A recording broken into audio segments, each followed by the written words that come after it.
اللہ رب العزت کی حمد و ثنا نبی کریم صلی اللہ علیہ وسلم کی بارگاہ میں ہدیہ درود و سلام پیش کرنے کے بعد دعا ہے کہ خالق کائنات مجھے حق اور سچ بیان کرنے کی توفیق عطا فرمائے، ہم سب کو سن سنا کر اس پہ عمل کرنے کی توفیق عطا فرمائے۔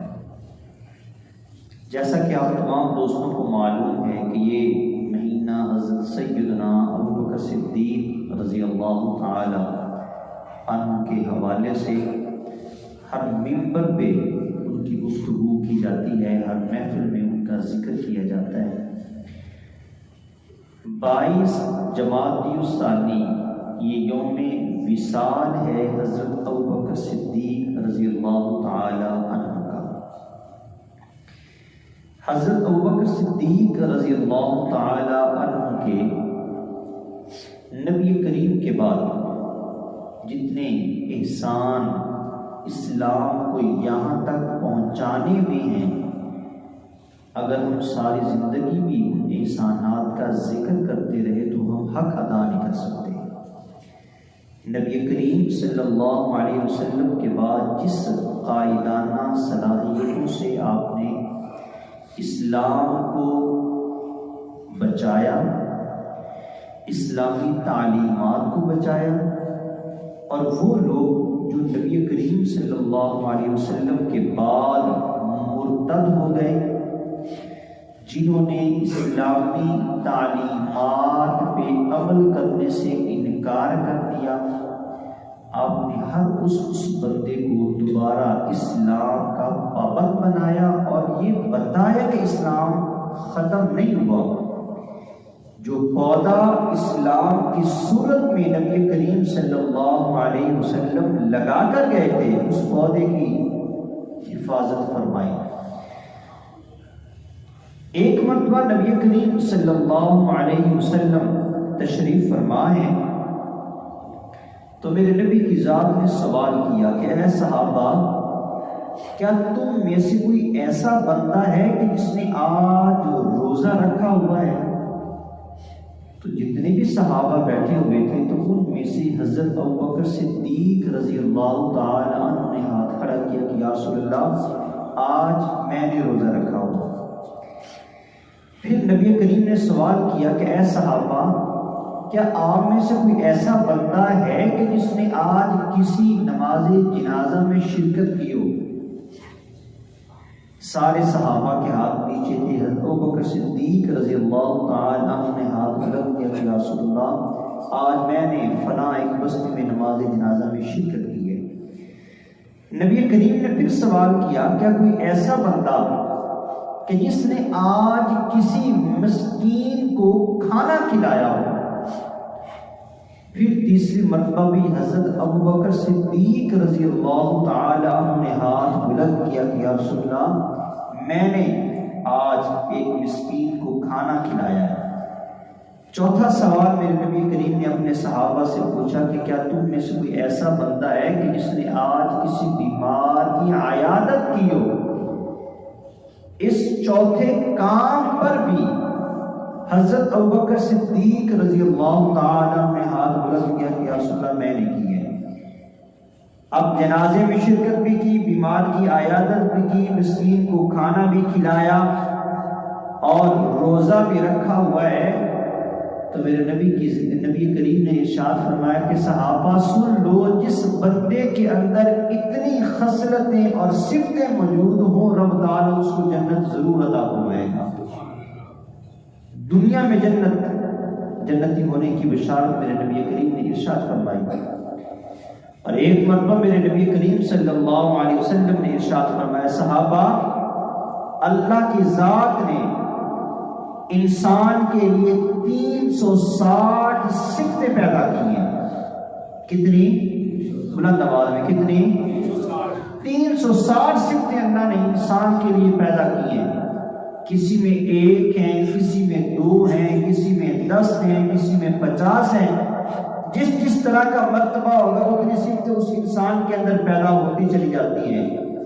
حضرت ابوبکر صدیق رضی اللہ تعالیٰ عنہ بھی بیٹھے ہوئے تھے، وہ پوچھتے ہیں کہ یا رسول اللہ، کیا کوئی ایسا بندہ بھی ہے کہ جس میں ساری خصلتیں اور صفتیں موجود ہوں؟ تو میرے نبی کریم نے فرمایا ہاں، ابو بکر وہ تم ہو جس کے اندر میں میرے اللہ نے ساری صفتیں پیدا فرما دی۔ افضل البشر بعد الانبیاء، انبیاء کے بعد سب سے افضل ترین شخص ابو بکر صدیق رضی اللہ تعالیٰ عنہ۔ تو نبی کریم صلی اللہ علیہ وسلم نے تمام انسانوں کی خصوصیات کو جمع کر کے حضرت ابو بکر صدیق رضی اللہ تعالیٰ عنہ میں جمع فرما دیا۔ فرمایا کہ اے ابو بکر ساری خصلتیں تمہارے اندر موجود ہیں۔ اور حضرت عائشہ رضی اللہ تعالیٰ عنہ فرماتی ہیں کہ میں اپنے حجرے میں ہوں اور میرے نبی کریم صلی اللہ علیہ وسلم کا سر انور میری گود میں تھا۔ کہا کہ ہم نے جب باہر دیکھا نا تو آسمان ہمیں تاروں سے بھرا ہوا نظر آیا، تو میں نے شوق سے حضور اکرم صلی اللہ علیہ وسلم سے پوچھا کہ یا رسول اللہ کیا کوئی ایسا بندہ بھی ہے کہ جس کی نیکیاں آسمان کے تاروں کے برابر ہوں؟ تو میرے نبی کریم نے فرمایا ہاں، ایک انسان ایسا ہے کہ جس کی نیکیاں آسمان کے تاروں کے برابر ہیں۔ حضرت عائشہ فرماتی کہ میرے دل میں یہ خواہش تھی کاش میرے بابا کا نام لے، ابو بکر صدیق کا نام لے۔ تو نبی کریم سے پوچھتی ہے نا کہ یاسر وہ کون ہے؟ فرمایا وہ عمر فاروق رضی اللہ تعالی عنہ ہیں کہ جس کی نیکیاں آسمان کے بلند آواز میں جس کی نیکیاں آسمان کے تاروں کے برابر ہیں۔ حضرت عائشہ رضی اللہ تعالی عنہ خاموش ہو گئی۔ میرے نبی کریم نے پوچھا کہ عائشہ خاموش کیوں ہو گئی؟ عرض کرتی آقا میرا ذہن یہ تھا کہ شاید آپ میرے بابا کا نام لیں گی۔ تو نبی کریم نے فرمایا کہ اے عائشہ عمر کی ساری زندگی کی نیکیاں ایک طرف اور ابو بکر صدیق کی وہ نیکیاں جو اللہ نے ان کو میرے ساتھ ہجرت کے دوران عطا فرمائی تھی، وہ صرف وہ ہجرت کے 3 دن اور 3 راتوں کی نیکیاں اگر اکٹھی کی جائیں عمر کی نیکیاں کم پڑ جائیں گی، تیرے بابا کی نیکیاں ان سے بھی بڑھ جائیں گی۔ صرف 3 دن اور 3 راتوں کی نیکیاں۔ ابو بکر صدیق رضی اللہ تعالی عنہ وہ شخصیت ہیں کہ جن کے بارے میں نبی کریم نے فرمایا کہ اے عائشہ میرے بعد اگر کسی کی سب سے زیادہ نیکیاں ہیں تو وہ تیرے باپ ابو بکر کی نیکیاں ہیں۔ اس طرح کی شخصیت یہ ابو بکر صدیق رضی اللہ تعالی عنہ کی۔ اور قربان جاؤں آپ کی اللہ کی ذات اور نبی کریم کے ساتھ کیسا تعلق تھا ابو بکر صدیق رضی اللہ تعالی عنہ کا۔ نبی کریم صلی اللہ علیہ وسلم جب مدینہ المنورہ میں تشریف لے کے آئے نا تو باہر کے جو سفیر تھے، ممالک تھے، ان پہ خط بھیجنے ہوتے تو خط پہ مہر لگانے کی ضرورت محسوس ہوتی۔ تو آپ صلی اللہ علیہ وسلم نے ابو بکر صدیق سے کہا کہ اے صدیق جاؤ اور جا کر یہ ایک انگوٹھی بنوا کے لے کے آؤ جس انگوٹھی پہ لفظ اللہ لکھا ہوا ہو۔ کیا لکھا ہوا ہو؟ بات محبت کی ہے، ذرا محبت سے سنیے گا۔ کیا لکھا ہوا ہو؟ کہا جی کہ جب میں اس پہ مہر لگاؤں تو لفظ اللہ کا نام ہونا چاہیے۔ ابو بکر صدیق رضی اللہ تعالی عنہ تشریف لے کے جا رہے ہیں اور رستے میں سوچ رہے ہیں کہ اے صدیق کوئی جگہ قرآن میں، نماز میں، اذان میں ایسی نہیں ہے کہ جہاں رب اکیلے کا نام ہو۔ جہاں بھی نام آیا ہے اللہ کے ساتھ اس کے محبوب کا نام بھی ساتھ آیا ہے۔ کہا اکیلا نام کہیں نہیں ہے۔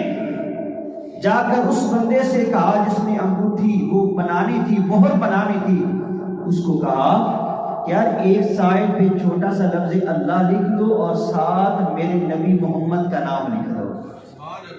کس کا نام لکھ دو؟ ابھی آپ کی کامل توجہ میری طرف نہیں ہے۔ اللہ لکھ دو اور ان کے ساتھ لفظ محمد لکھ دو۔ وجہ کیا تھی؟ کہا کہ کہیں بھی اللہ کا نام اکیلا نہیں آیا، جہاں بھی آیا ہے اللہ اور محمد کا نام اکٹھا آیا ہے۔ اذان دیکھیں، قرآن دیکھیں، نماز دیکھیں، جہاں بھی آیا ہے۔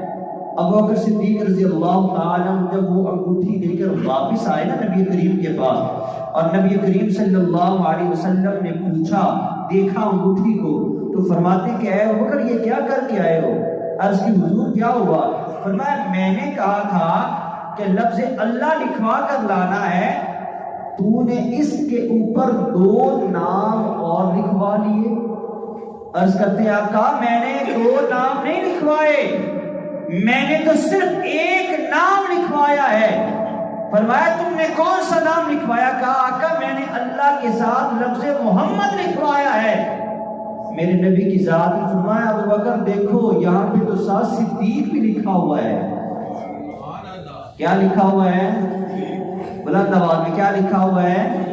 عرض کرتے آقا یہ میں نے نہیں لکھوایا، اللہ کی طرف سے جبریل امین آ گئے اور جبریل امین اللہ کا پیغام لے کے آئے کہ اے اللہ کے نبی، اللہ یہ کہتا ہے صدیق نے صرف آپ کا نام میرے ساتھ لکھوایا تھا، جس طرح صدیق نے میرے محبوب کا نام مجھ سے جدا نہیں ہونے دیا، اسی طرح میں نے صدیق کا نام بھی آپ سے جدا نہیں ہونے دیا۔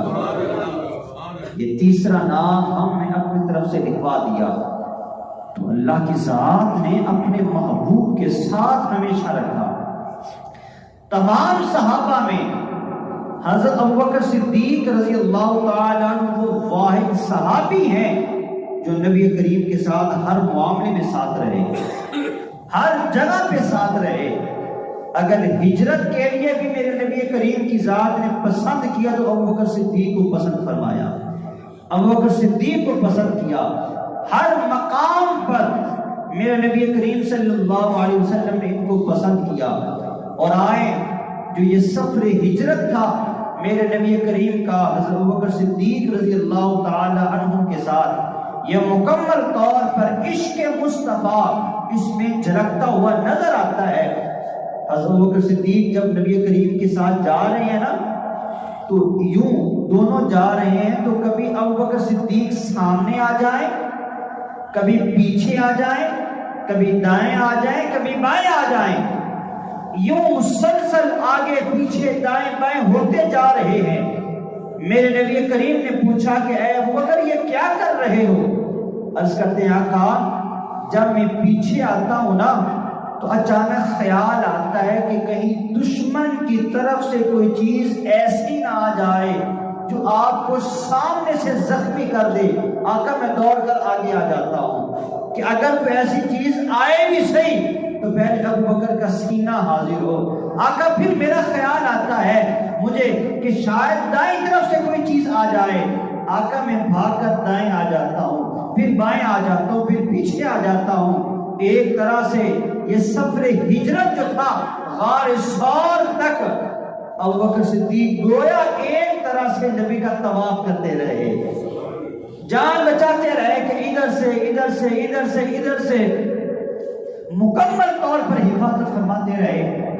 اور نبی کریم صلی اللہ علیہ وسلم کے ساتھ جب یہ غار ثور پہ پہنچے تو حضرت ابوبکر صدیق کو یہ پریشانی ضرور تھی کہ کہیں مکہ والے واپس ہم تک پہنچ نہ جائیں۔ نبی کریم صلی اللہ علیہ وسلم نے غار ثور کو یہ عظمت اور عزت اور رفعت بخشی کہ قیامت تک کے لیے غار ثور کا نام موجود رہے گا اور ممبروں پر غار ثور کا نام لیا جاتا رہے گا۔ اور یہاں پر ایک بات بڑی قابل توجہ میں گزارش کرنا چاہتا ہوں۔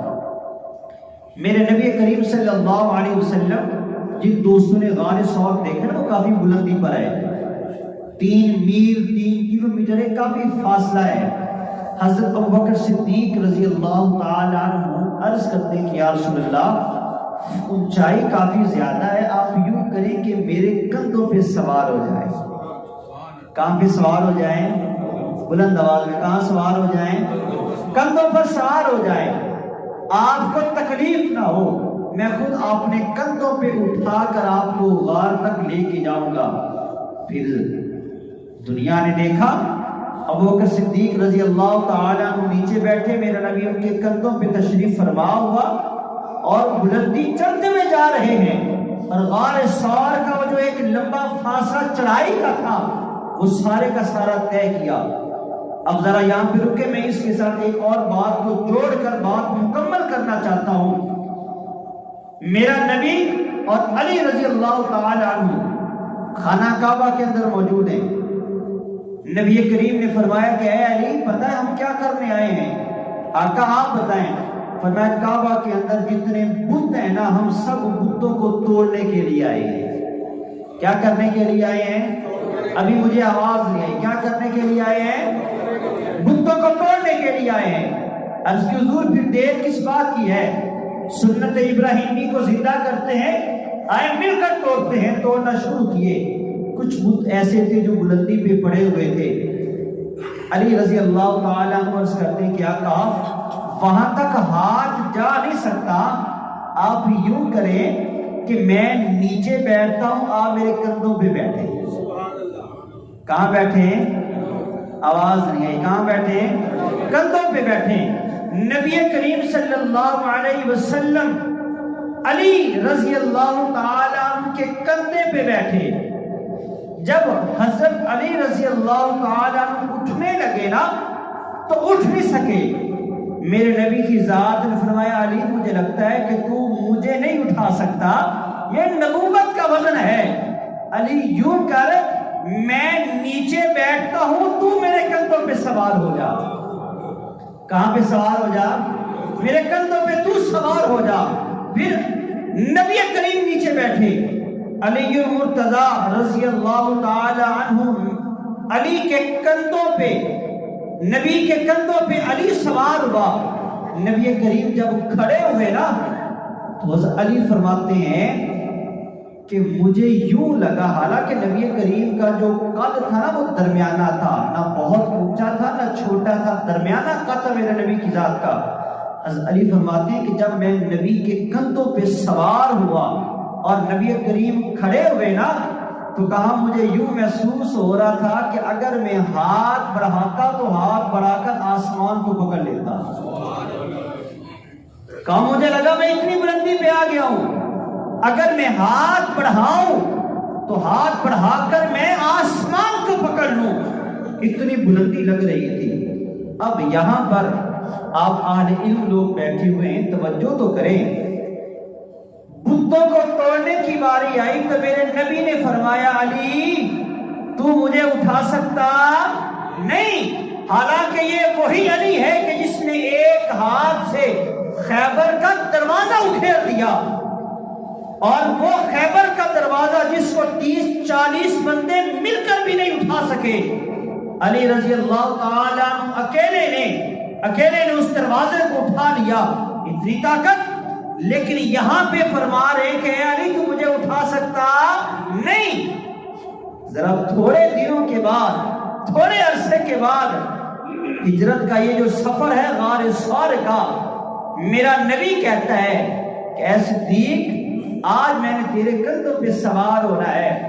صدیق اکبر رضی اللہ تعالی عنہ اپنے نبی کو کندھوں پہ اٹھا کر زمین پہ نہیں چلے، بلندی کی طرف گئے ہیں، اور بلندی پہ چلنا زیادہ مشکل ہے۔ میرے نبی کی ذات کو ابو بکر نے کندھوں پہ اٹھا کر جو آگے لے کے گئے نا، یہ میرے نبی کا میسج تھا، لوگوں آنے والے دنوں میں اگر میرے بعد میرا بوجھ کسی نے اٹھانا ہے تو وہ ابو بکر کی ذات ہوگی۔ اور پھر تاریخ نے یہ ثابت کیا کہ نبی کے وصال کے بعد جو نبی صلی اللہ علیہ وسلم کے کام تھے ان کو ابو بکر صدیق نے سنبھالا۔ اسلام سے جب لوگ دور ہونے لگے، حضرت ابو بکر صدیق رضی اللہ تعالیٰ چٹان کی طرح مضبوطی کے ساتھ کھڑے رہے اور ڈولے نہیں۔ یہ بتانا تھا میرے نبی کی ذات نے کہ میرا جو وزن نبوت والا اور یہ جو اسلام کی خدمت والا وزن ہے، یہ اگر کوئی اٹھانے کے قابل ہے تو وہ ابو بکر صدیق کی ذات ہے۔ اور حضرت عائشہ رضی اللہ تعالی عنہ آپ فرماتی ہیں کہ میرے نبی، میرے بابا جان کے وصال کی 2 وجہ تھی۔ کتنی؟ بلند آواز میں کتنی؟ کہا ظاہری وجہ یہ تھی کہ ان کو زہر دیا گیا، یہ ظاہری وجہ تھی۔ اور آپ ایک مرتبہ کھانا کھا رہے ہیں، ساتھ ایک اور بندہ بھی بیٹھا ہوا تھا، 2-3 لقمے دیے نا تو اس ساتھ والے بندے نے کہا کہ حضرت ہاتھ پیچھے کر لیں، اس کھانے میں زہر ہے۔ کہا یہ اس طرح کا شدید زہر ہے کہ 1 سال کے اندر ہم فوت ہو جائیں گے دونوں، اور کہا زہر اپنا کام کر چکا ہے، ہم دونوں ایک ہی دن فوت ہوں گے اور 1 سال کے بعد ہوں گے۔ اور ایسا ہی ہوا، 1 سال کے بعد دونوں، حضرت بکر صدیق بھی اور وہ بندہ بھی جو آپ کے ساتھ بیٹھا کھانا کھا رہا تھا، اس کی بھی دونوں کا وصال ہوا۔ حضرت عائشہ رضی اللہ تعالی عنہ فرماتی ہیں، کہا کہ جب آخری وقت تھا نا ابو بکر صدیق رضی اللہ تعالی عنہ کا، آپ فرماتی ہیں کہ عائشہ مجھے یہ تو بتا کہ نبی کریم کو کتنے کپڑوں میں کفن دیا گیا؟ کہا بابا جان 3 کپڑوں میں کفن دیا گیا تھا ان کو۔ کہا کہ عائشہ میرے لیے نئے کپڑے نہ لے کے آنا، جو میرے اپنے کپڑے ہیں نا انہی کپڑوں میں تو نے مجھے غسل دینا ہے۔ کہا بابا جان نئے کپڑے کیوں نہیں؟ کہا کہ جب خالق کی بارگاہ میں حاضر ہونا ہے نا تو اگر تو اس نے میری حاضری اور میرے اعمال قبول کر لیے تو پرانے کپڑے بھی کافی ہو جائیں گے، اور اگر اس نے میرے اعمال قبول نہ کیے تو نئے کپڑے بھی میرے کسی کام نہیں آئیں گے۔ یہ خوف خدا دیکھیں۔ کہا کہ اگر اس نے قبول کر لیے تو نئے کپڑے کو کی مجھے ضرورت ہی نہیں ہے، اور اگر اس نے قبول نہ کیے تو یہ نئے کپڑے بھی مجھے بچائیں گے نہیں۔ اور حضرت علی سے آپ نے فرمایا تھا کہ اے علی میری یہ خواہش ہے۔ فرمایا کہ اے صدیق بتائیں کیا خواہش ہے؟ کہا میں چاہتا ہوں جس ہاتھ سے آپ نے رسول اللہ کو غسل دیا تھا انہی ہاتھوں سے مجھے بھی غسل دیجیے گا۔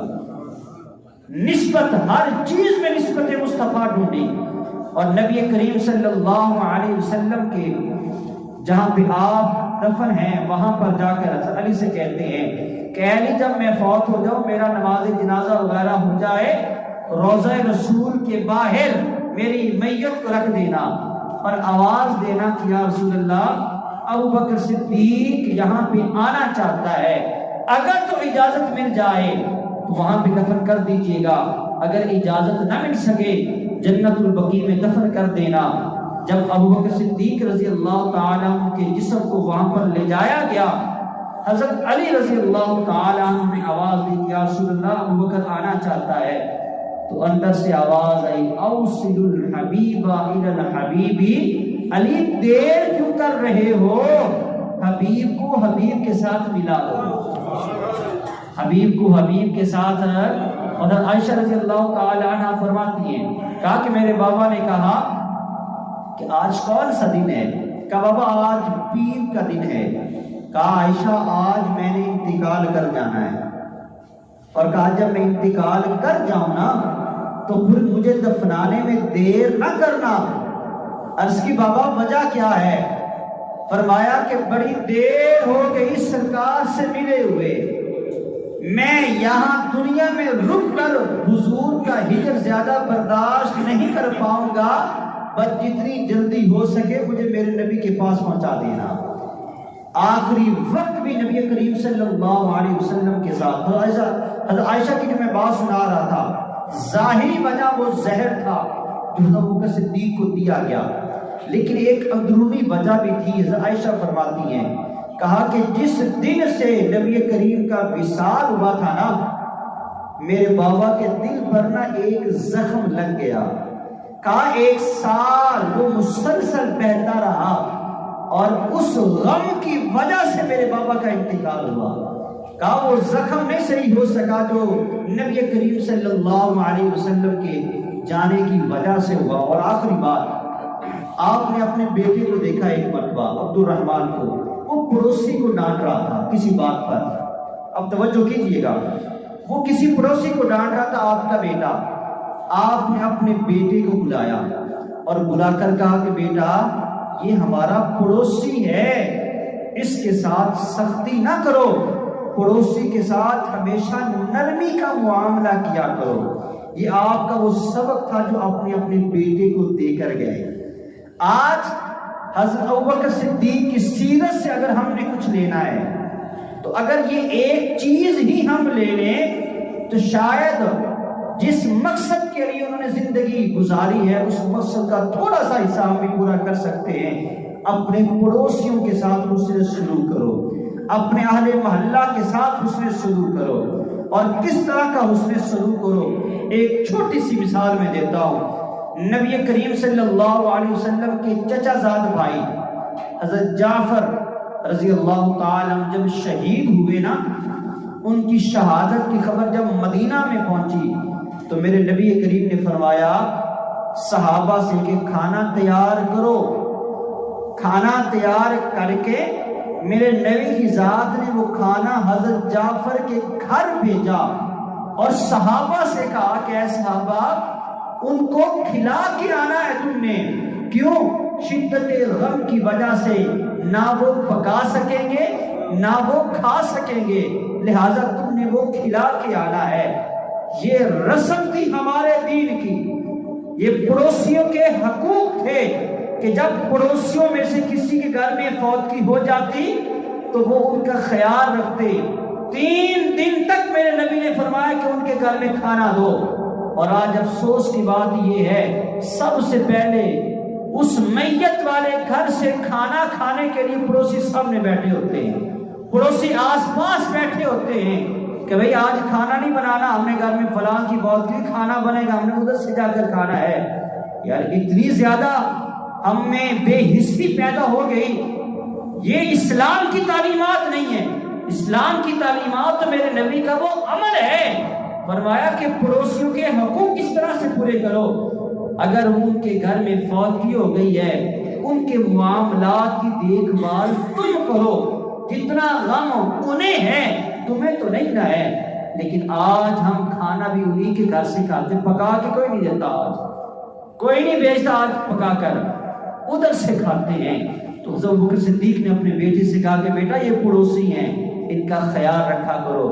ہمیں بھی چاہیے ہم اتنی سی بات اپنے پلے باندھ لیں کہ یار اگر ہمارے آس پاس سامنے سے کسی گھر میں فوتگی ہو جائے نا، ہم نے اس کے گھر سے کھانا، آخر تک بلند آواز میں بولیں، ہم نے ان کے گھر سے کھانا، بلکہ 3 دن کوشش کریں ان کے گھر میں کھانا پہنچانا ہے۔ اور صرف پہنچانا نہیں، جو اہل خانہ ہیں، جو گھر کی بیویاں ہیں، ان کے پاس اپنے گھر کی خواتین بھیجو اور ان کو کھلا کے آنا ہے تم نے۔ اور جو مرد حضرات اس کے گھر کی ہوں ان کو اپنے ساتھ بٹھائیں، آدھی روٹی کھلا کے آئیں۔ اگر اللہ اس کے رسول کی رضا کے لیے یہی کام کر لو تو شاید قیامت کے دن ہماری نجات کے لیے یہی بات ہی کافی ہوگی۔ اللہ کی بارگاہ میں دعا ہے کہ رب تعالیٰ مجھے اور آپ کو